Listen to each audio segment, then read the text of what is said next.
Last year, October, I put together this plan, and it was a little delusional.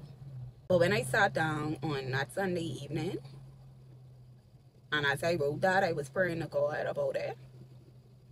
I'm going through with this plan.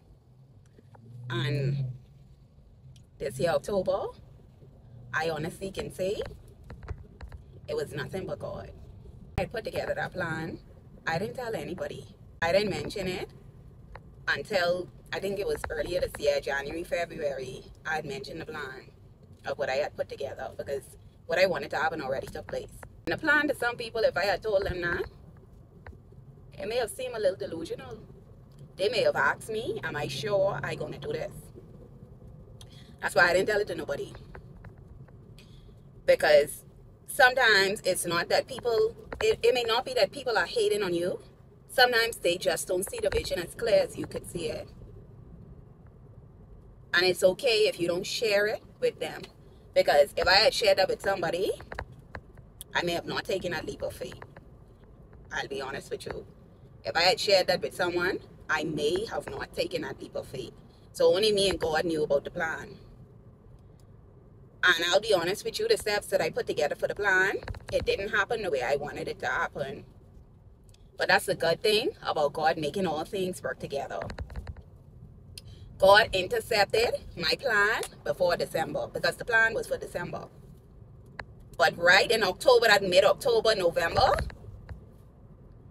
boy, listen, God intercepted my plans and he did it a different way. You see, because when the word says that his ways are not our ways and his thoughts are higher than our thoughts, sometimes you thinking so small, but God has a different plan. Mind you, what I had put together, it was a little similar to what God's plan was, but it was even better. I just come to tell you that sometimes you have to be delusional. And when you're being delusional, sometimes you can't share that delusion with everybody because they're not going to see. They're not going to see things the way that you see it, and that's okay because the vision wasn't meant for them. The vision was meant for you to see and for you to trust God to believe that it will come to pass. Looking back, I honestly, the only thing I could say is that I thank God that I trusted him enough that he would direct my path. And Steve Jobs made this quote and he said that you cannot connect the dots looking forward, but you can connect them looking back.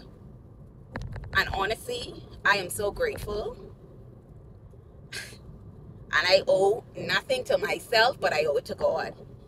And I share that with you to help you to understand that sometimes all it takes is a decision.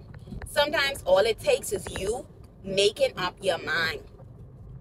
What is it that you need to make your mind about? Make up your mind about. Are you sick and tired as yet of whatever it is that you're dealing with, whatever the situation is? It's not until you're sick and tired that you would decide and that you would make up your mind and say, I no longer want to deal with this. And that's the point I had gotten to. And I sit down and I put together a plan, not knowing that God would intercept. But I think sometimes God is looking for us to take the first step before he could move in. Because he gives us the ability to think. So, are you using your ability to think and decide what you're going to do? Over the weekend, sit down and decide whatever it is that you don't want anymore. Sit down and decide what you're going to do.